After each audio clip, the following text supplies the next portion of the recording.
Good afternoon, everyone. Welcome to the Africam show. My name is Kelly. I'm very, very excited to be here, and I'm very, very excited to see this baby black eagle or Varro's eagle. I do have it on reliable information that he or she has been rock jumping.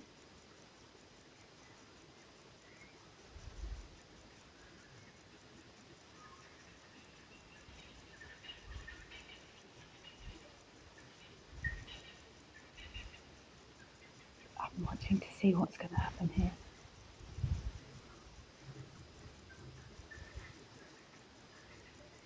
We did look not long ago, and this eagle was not visible on this nest, and everyone got quite twitchy as to where this pre-fledgling individual has gone, but we think there is just some rock jumping, some wing stretching going on. I've got quite attached to this little, well, big eagle over the last little while.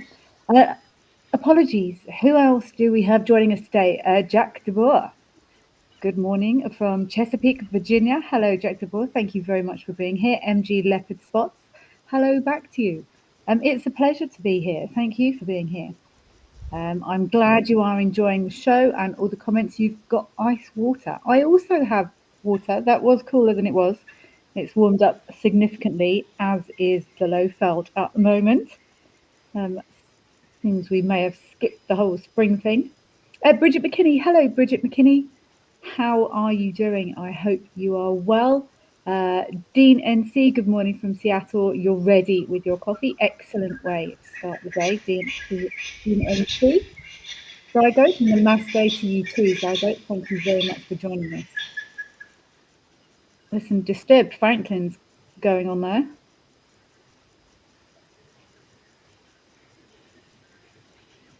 April Owl, hello. Thank you for being here. Good morning, everyone, from a cool, sunny Connecticut with your raspberry iced tea. Waiting for the black eaglet to fledge. I know, right? But I don't know how we're going to know when it's actually gone for the last time.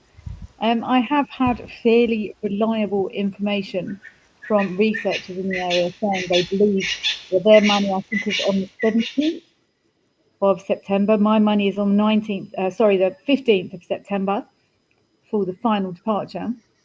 But how are we going to know? When is going to be the last time? Oh, it's very exciting. Cindy, hello to you too. Thank you very much for being here this afternoon. Oh, I'm feeling like a bit of a helicopter parent. Where is it? You know, be careful jumping around there. And I think this little or not so little chickie has been hopping between the two nests, I think. But you can see the drop off there. I mean, it would be quite a soft landing. There's some nice fluffy looking treetops down there, but my goodness. I'm a bundle of nerve to see what's going to pan out here. I've grown quite attached though, going from that little awkward looking thing with ugly face and white fluff to this majestic looking bird. And there really is something very special about these black eagles or Varro's eagles, depending on which book you're using. The adult bird's absolutely glorious, jet black with just that little bit of white on the back there. But if someone was to say, draw me an eagle, well, my eagle I drew would not look like that. You would not want to see what an attempt at an eagle drawing from me would look like. I have zero artistic skill. But yeah, the epitome of what eagles should be, in my opinion. Absolutely glorious birds. Casper's third ghost, good morning to you too. All iced tea today for the show. Excellent, excellent choice. Yes, it's warming up somewhat here in the Lowveld of sunny South Africa. We have seen a 38 already, and tomorrow it's forecast to be 39 degrees, which is a little silly. I normally class sort of roughly, I don't know what the technical term is, but yesterday is the first day of spring. So September, October, November, spring, sort of November, December, January, summerish. But yeah, this should not quite be 39 degrees yet, in my opinion. I'm actually going into the park tomorrow, so that's going to be a warm one.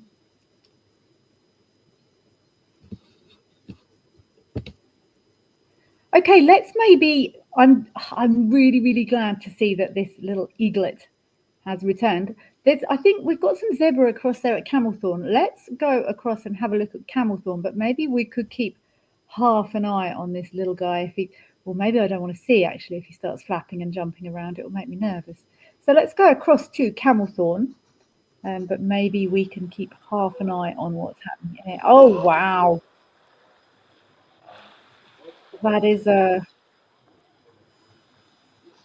You can you can see how predators can get confused. All of these moving shadows.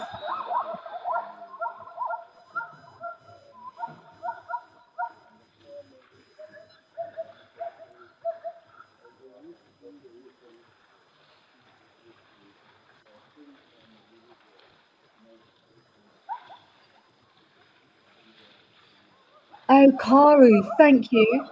You're saying the little chick climbed down to the lower nest 3 times today. Oh my goodness! And the third time it went off camera and beyond the nest to explore. Oh, I hope it explores carefully. Oh, it's so difficult to. I'm by no means an expert on fledging or fledging strength or anything like that. But maybe it would flap down safely enough to be okay now. So maybe I should not panic too much about little chickie. But we were expecting it. They will often start hopping around and exploring and building up that wing strength before they make that final launch. So yeah, we're counting down the days now. But look at these. Echo a little bit here at Camelthorn, but we have been seeing lots of zebra here at Camelthorn recently, coming down to drink, sometimes joined by wildebeest, and every now and again a very interruptive elephant will launch itself off the top of that bank there, and everyone will scatter.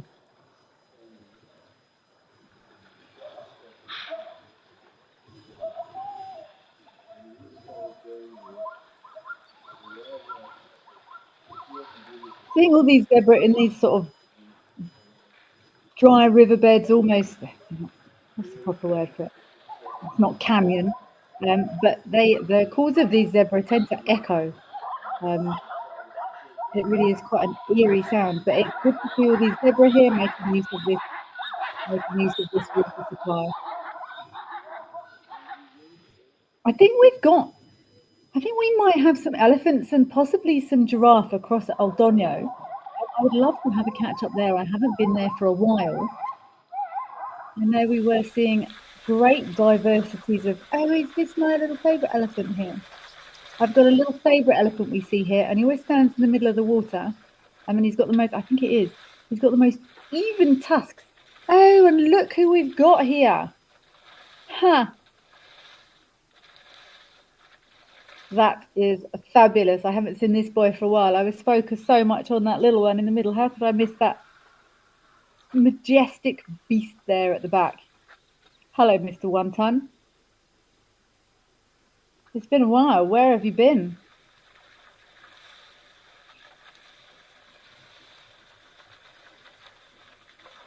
I was actually talking to a behaviour expert friend a while ago about why it might be that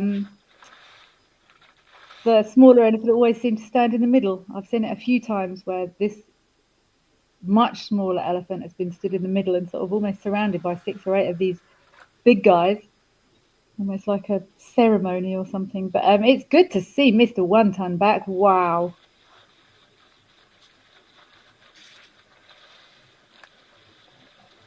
I've lost track of time a bit. It must be,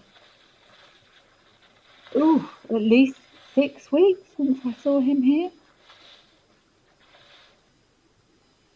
And it really is so obvious when we see that that individual. When we look at the rest of the bulls, we say, oh, look at the big tusks.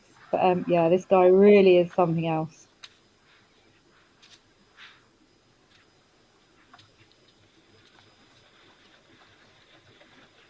I wonder whatever happened to Mr. Wonky Ear. He had his sort of ear was these. I don't think these were official names. I remember the interaction we had with One Ton and the big bull with the sort of folded cartilage in one of his ears, and One Ton gave him a really good hard shove. We did briefly think that he might have actually punctured him or something, but it turns out it was just a good substantial shove. I don't remember seeing him for a while now.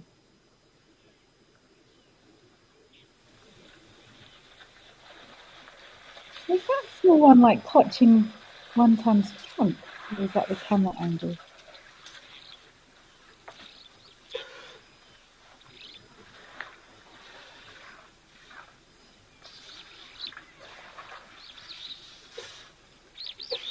Oh, I'd love to know what they're saying to each other. Is there communication going here with this obviously younger, smaller bull? And this legend that is One Ton?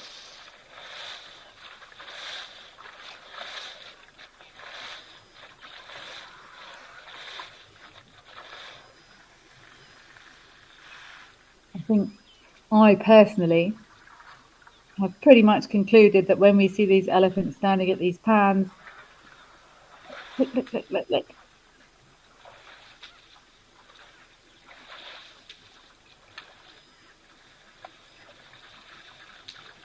What's going on there? Look at that interaction.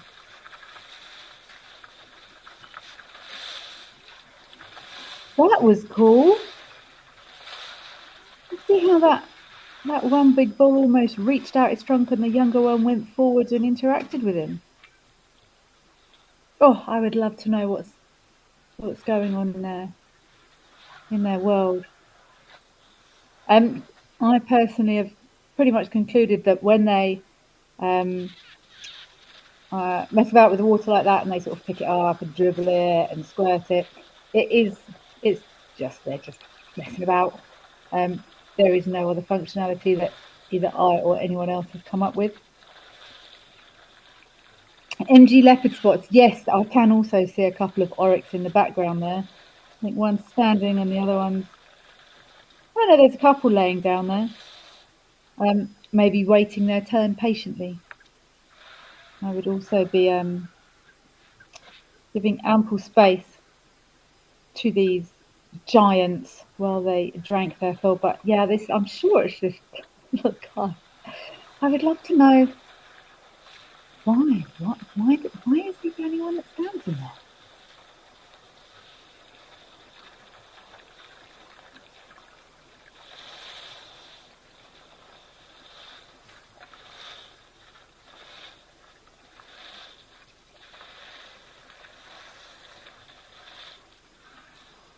Some beautiful starlings coming down for their afternoon drink as well.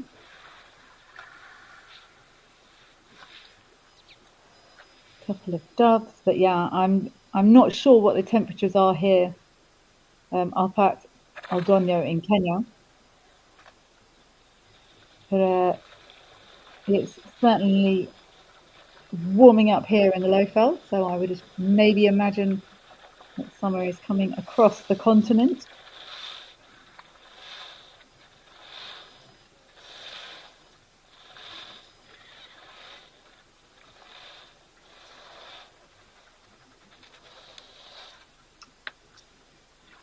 Kim Fastino, you ask an excellent question and a question that I can answer now because I did homework. They're definitely not eland. However, they are also not Gemsbok. Someone corrected me, and completely rightly so. And I learned something, it was a couple of months ago now. These are fringe-eared oryx, we believe. I've done lots of pulling apart of taxonomy, which is not my favourite subject because it's very confusing and it changes incredibly quickly. But Gemsbok are oryx, but not all oryx are gemsbok.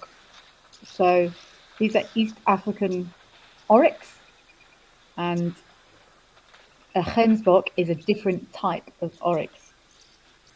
And I know that because I went away and did lots of research on my oryx taxonomy. So they are neither gemsbok nor eland. They are actually oryx in the background.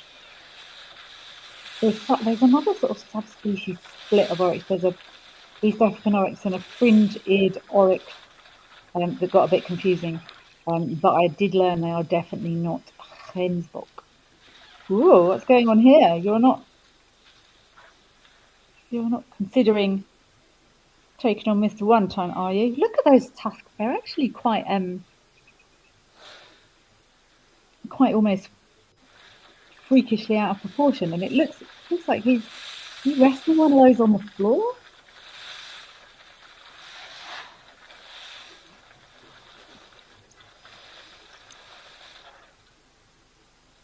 That's an amazing image. I'm sure there are lots of photographers around the globe that would be desperate to try and get this image of this magnificent bull dusting himself there. All you need is slightly different lighting in the background. I tried to photograph an elephant dusting itself with a perfect sunset behind it before, and I'm not a very good photographer, so I got not much. But look at that, how he's covering himself with dust. And we know elephants will often do this after they've wet themselves, or they've put water on them, or they've put mud on themselves. Oh, giraffe photo bomb. And it's basically, for want of a better word, it's part of their grooming routine. When we say grooming, I also instinctively think of sort of, grooming a horse or grooming a dog with lots of fur and combing. But grooming is all sort of personal care, I guess. Oh, look, the little one's got out of the water now.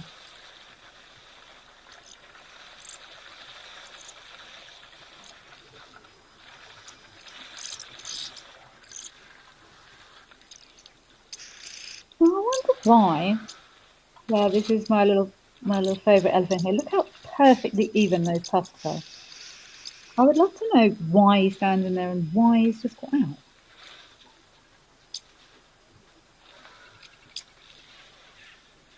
Maybe he's making space for the giraffe. I wonder. They're touching very close, almost drinking from the same spot as that other big bull.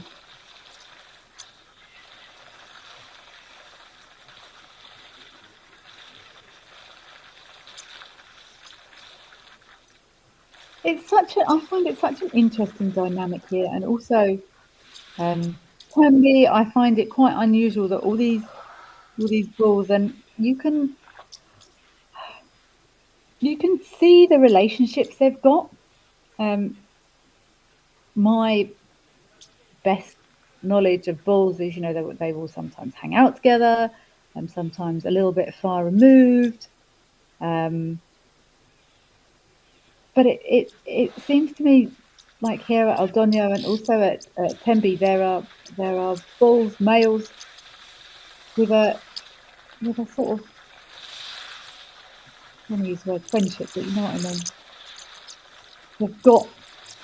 They've got relationships with one another, whereas normally I find they tend to be more, they'll sort of say hi and they don't spend a lot of time hanging out together. MG leopard spots. You never saw oryx in your 2-week safari in Tanzania or Tanzania, depending on how you pronounce it. I haven't spent much time with oryx.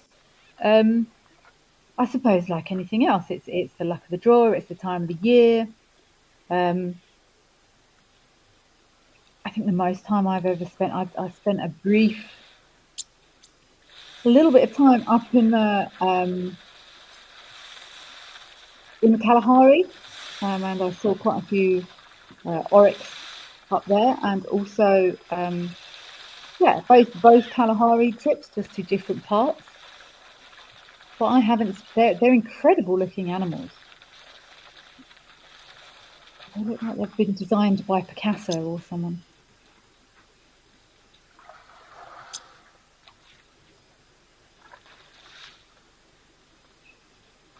But I haven't spent lots of time working with oryxes. Huh, this giraffe is also standing in there. I'm just wondering.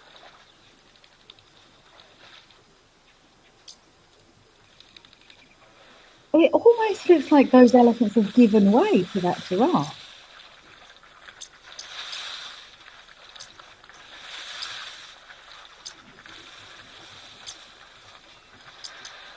Not in a sort of scared way or anything like that. But did you see how they both just took a little bit of a sort of lean back? They took a step back a little bit.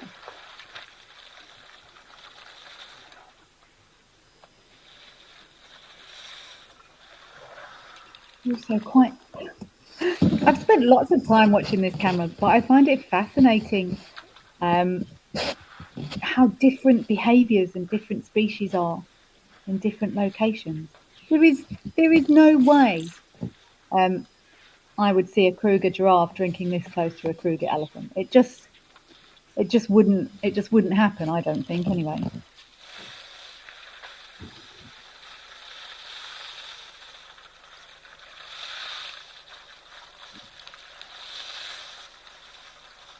Ontenegro, yes, there's lots of oxpeckers on that one giraffe. It's often a prelude to one of the larger mammals arriving, as you hear those oxpeckers long before anything else. It is one thing we're quite in tune to as guides. If you have a load of guides stood around sort of having a chat somewhere in the bush and someone hears oxpeckers, we will normally sort of stop just out of habit.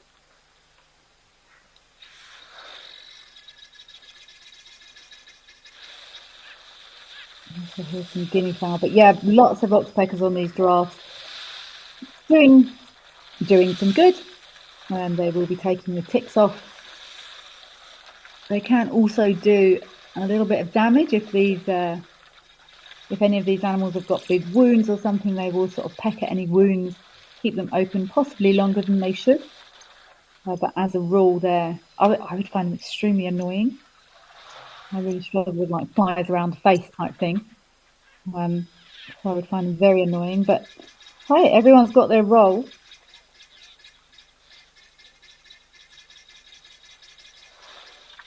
Kim Fastino, you just heard that giraffes usually sleep in a standing position. I can't imagine. It's hard to sleep in a sitting position for a human. It is, Kim. The animals, in my opinion, they have different sort of life requirements when it comes to sleep and rest. I've actually got a theory. I don't know if anyone else supports my theory, so it's certainly not based on science. But I believe that humans, we have so much in our brains and so much in our heads that we almost have to flick a switch at night and sleep properly, because otherwise all our brains would burn out or explode. But animals, it's very much a physical thing. They just need rest. And many of our elephants, and it's a myth element. Elephants will lay down sometimes when they sleep, but not for long and not often, especially not the big adults.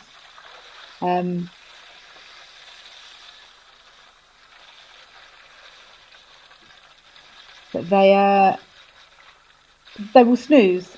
Giraffes will snooze standing up. Elephants will snooze standing up. Lots of animals will sort of, I was going to say catnap, but that's the wrong word. Look how many animals are here. Look, this is crazy.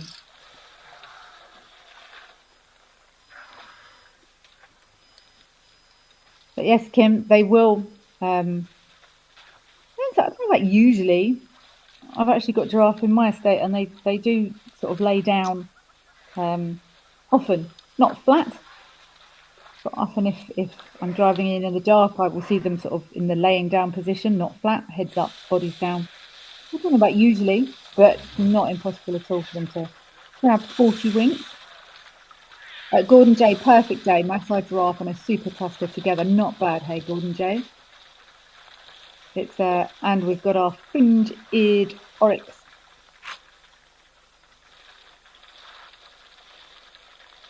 entering the picture as well. Epic Kenyan images. Mindy Tillipap, yes, I agree. When you think this is just one single camera capture, all the different species, and we've got our different birds in here, got our doves, superb starlings. See, I've learnt these Kenyan superb starlings now as well.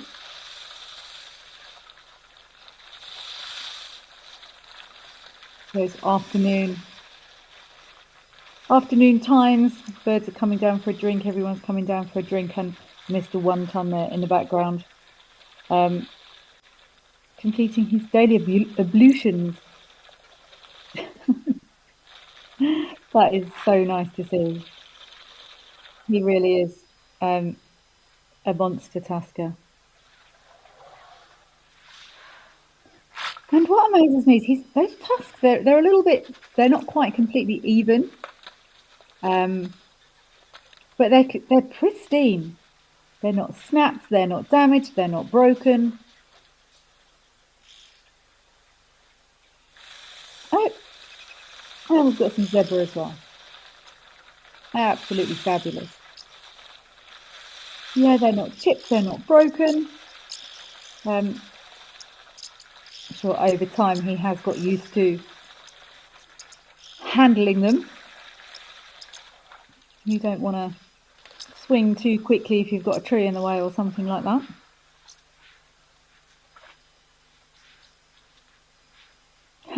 Mufasa, maybe you're right. You're saying they're friends with the giraffe in the middle, letting that one drink but not the other giraffes. Who knows, Mufasa? I would love to know. I found that I find it fascinating that little elephant often stands in the middle, and he was standing in the middle, and then came out and stood next to that other bull. Did that other bull say, "Come out"? The giraffe's trying to get a drink there. Come on, out the way. So what's happening here?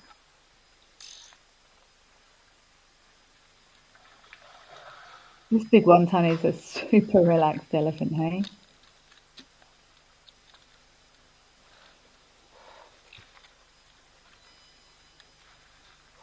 No, don't now chase the zebra. Let them have a turn too.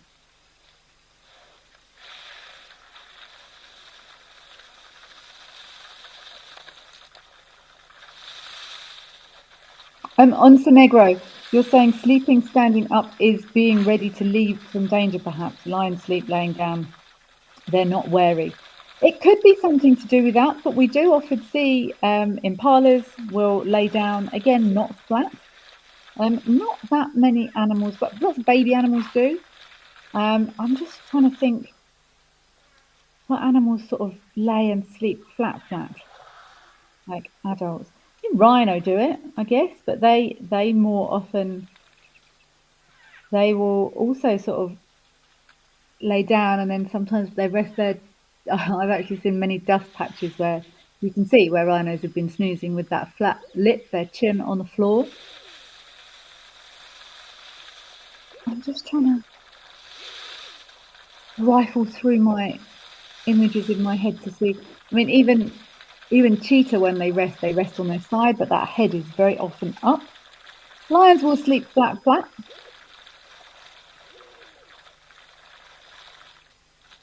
It could be something to do with that predator-prey relationship, or that strategy. Not laying down flat, it does indeed make it quicker to get up, and I'm sure senses more in tune to what's going on around them. If you've got your head up, you've got both ears open, you've got both nostrils free. So yeah, on Senegri, you might be right about that.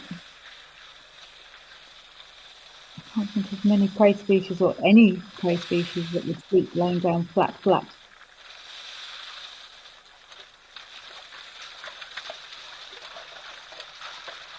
I'm just wondering about internal organ structure, whether or not that might have anything to do with it. Oh, zebra's turn now. I wonder if it's like take a ticket. So who have we had here in the space of like 10 minutes?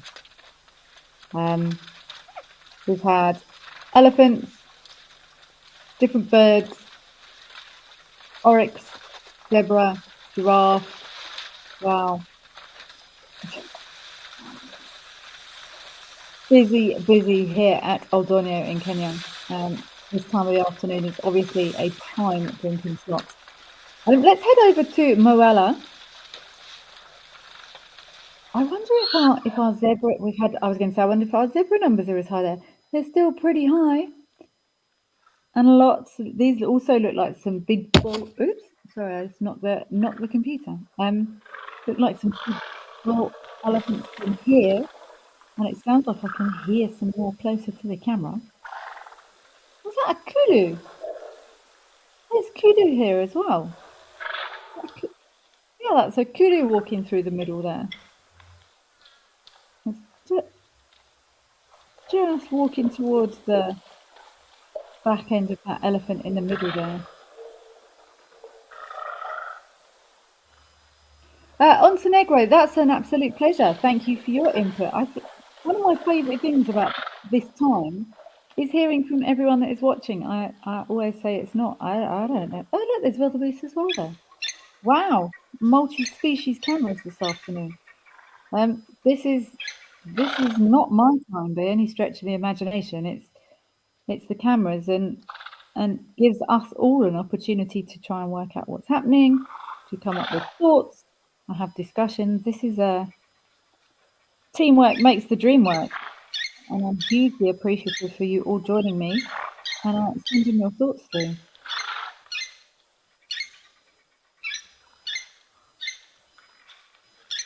I've got no idea what that bird is before anyone else.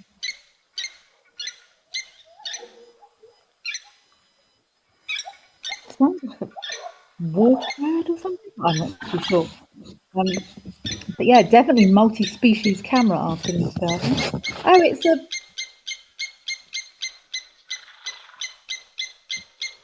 picnic. Is it a picnic? I know that's cool.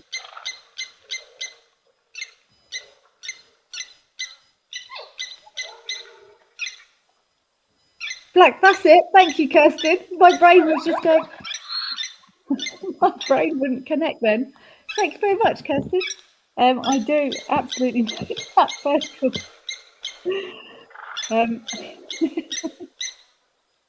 Sometimes if you think about these things too hard, you have to go on tone rather than actual call. But the summer migrants are on their way back. I've seen yellow-billed kites, we've seen lesser-striped swallows. We are still waiting. It's still a bit early for our woodlands kingfishers to come back to Victoria yet, but it's and we're getting lots of emergencies we've had from assassin beetles.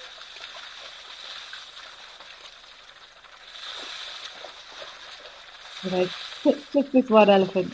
Like, nope, I'm staying here. Thanks very much. You can all come and make your way. I think we just lost that camera feed briefly at Morella there. But yeah, it's definitely Sharesies on the cameras this afternoon. This looks like it's just a little bit too much, a little bit too intrusive. All of these zebra here funneling into the water, but they were very tolerant of the giraffe. And Mufasa, yeah, you said you think they were probably friends with one of them and not the others. Who knows? I would love to know. Get back. You're drinking all my water. But see how subtle that movement is. I mean, it's not. It's an elephant waving its leg. But it's not. Look, ears out. Just to lift that foot. Oh, there we go. No, he's had enough now. I suppose it depends how much you need to drink, hey? The zebra could have been waiting the whole day to come for this drink. Oh, is that Mr. Wonton has wandered off? I must actually make a note of this date. I'm sure it was might have been longer. six or 8 weeks ago since I saw him. I wonder what stories he could tell us. I wonder what adventures he's been on, what he's seen since he was last here having a drink.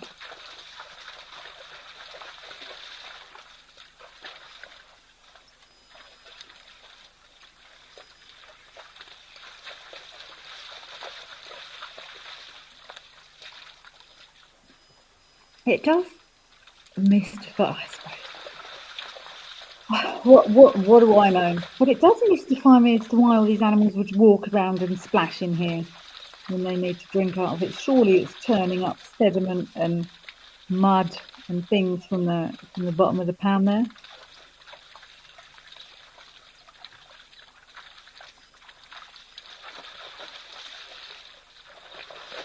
And while it gets them closer to the water, I would maybe even understand it more with giraffe. Oh, it's going to come and chase me.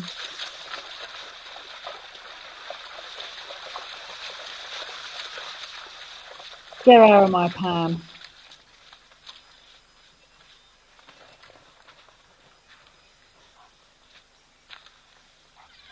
Yeah, I might be able to understand it more with giraffe. But if I was a zebra, which I'm not, I would want everyone to stand nicely around the edge and not make it all muddy and grubby. But I guess you've got to take what you can get, really.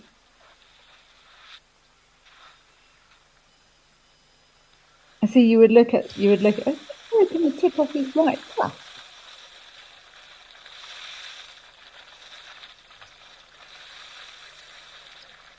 I'm just trying to think. There's at least there's a couple of elephants that visit here with like a notch out of one of their ears, then, but I haven't recorded. I should really start recording images of everyone that visits here. But I don't ever remember thinking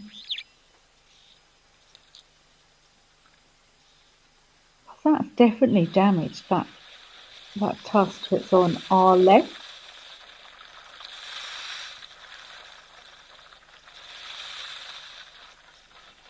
And that damage would sometimes come from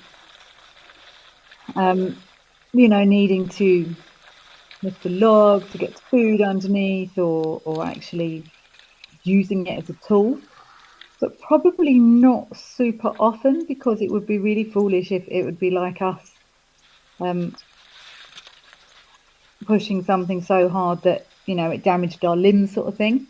I'm pretty sure elephants know if they're using a tusk whether or not they're putting too much pressure on it, and it would be foolish if they can often used it hard enough to break. It would need lots of damage and lots of breakage. Could have been in another elephant tussle, but it doesn't. It looks quite grubby at the end there. Maybe it is old damage. And look at that very clear notch. You see the tusk on this side closest to us?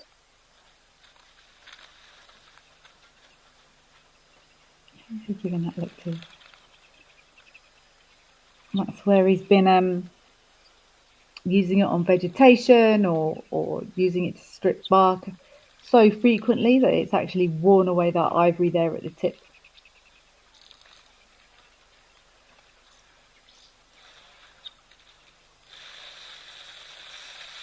I would love to hear all of your stories, boy. Where have you been? Things you've seen? Struggles you've survived?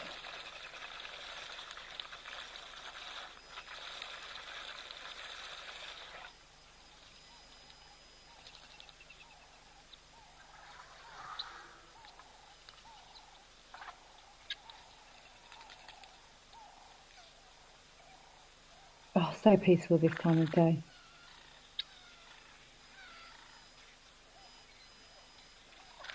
I do miss the early mornings in the bush and these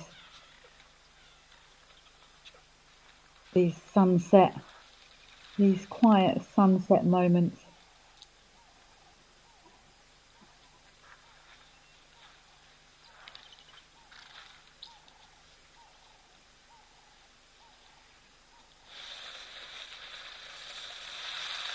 Shift change.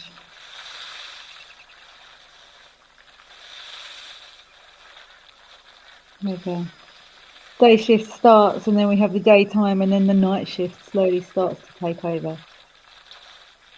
Sounds change. For me, the smells change. Those crossover times is very special for me. Early mornings and late afternoons. Mufasa, you're asking, do elephants get teeth issues like humans do from not cleaning, etc.? They might. The elephants do get teeth issues. Their teeth get worn down. It's often one of the reasons elephants die. They're born with a specific number. They're born with six sets of teeth that gradually come through like a conveyor belt over their lifetime, over their lifespan. And when those teeth are no longer viable and they get worn down, and when the last set of teeth is blunt but isn't working anymore, they can't feed, and they often do die of starvation in the wild. So that's sort of a teeth issue. But things like decay, not really, not that I'm aware of. They will sometimes get abscesses, which could come from any injury, or if a bacteria or something gets in there. But lots of wild animals that have insane immune systems. And I believe they're much more able to fight infection and things than us wimpy humans are. I think giraffes actually, I believe they've got an antiseptic component to their saliva, because they often feed on thorns and stuff, and any little nicks and scratches and stuff in their mouth. I believe they've got a sort of antiseptic element to their saliva. Maybe elephants have the same, I'm not sure. But no, everything normally stays pretty healthy out here. They will sometimes, if an infection or a crack or something gets into a tusk, they can also get an infection. But things like cavities and stuff, no, that's humans' fault. We've done that to ourselves with sugars and acids and all stuff like that. It serves us right, Mufasa. I think that's why we have teeth problems.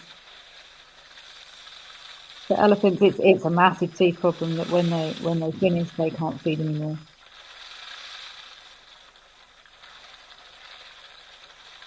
Zebra through the legs. That's pretty cool. That was a lovely capture.